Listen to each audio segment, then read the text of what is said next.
യഥാർത്ഥത്തിൽ Charlie Kirk ആരായിരുന്നു? ട്രംപിന്റെ വിശ്വസ്തൻ, ട്രംപ് അനുകൂല മാധ്യമപ്രവർത്തകൻ, ടേണിംഗ് പോയിന്റ് US എന്ന കൺസർവേറ്റീവ് ക്യാമ്പസ് ആക്ടിവിസ്റ്റ് ഓർഗനൈസേഷന്റെ സഹസ്ഥാപകൻ, ഇങ്ങനെ പലതരത്തിലുള്ള വിശേഷണങ്ങൾ അദ്ദേഹത്തിന് നൽകാനുണ്ടാവും. അവയ്ക്കെല്ലാം ഒപ്പവും ഒരുപക്ഷെ അതിനേക്കാൾ മീതെയും അദ്ദേഹത്തിനൊരു വിലാസമുണ്ട്. ഉറച്ച ക്രിസ്തീയ വിശ്വാസി, ക്രിസ്തീയ മൂല്യങ്ങൾക്ക് വേണ്ടിയുള്ള പോരാട്ട വീരൻ. കേവലം 31 വർഷത്തെ ജീവിതം മാത്രമേ അദ്ദേഹത്തിന് ഉണ്ടായിരുന്നുള്ളൂ.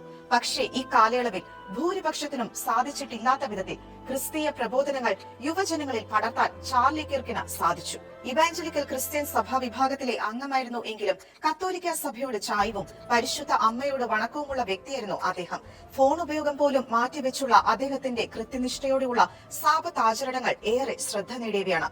യുവജനങ്ങളെ അവരുടെ രാഷ്ട്രീയ താല്പര്യങ്ങളുടെയോ ആഭിമുഖ്യങ്ങളുടെയോ പേരിലായിരുന്നില്ല അദ്ദേഹം സംബോധന ചെയ്തിരുന്നത്.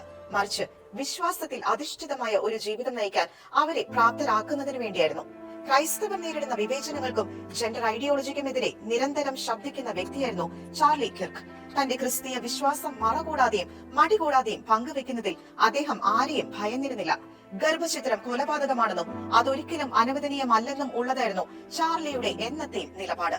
കയ്യടികൾ കിട്ടാനും പുരോഗമനവാദിയെന്ന് നടിക്കാനും തയ്യാറാകാതെ പാരമ്പര്യ മൂല്യങ്ങളിൽ ഉറച്ചു നിന്നുകൊണ്ട് സ്വവർഗ വിവാഹത്തെ എതിർക്കുകയും ലിംഗഭേദ പരിഷ്കാരങ്ങൾക്കെതിരെ ശബ്ദിക്കുകയും ചെയ്തു.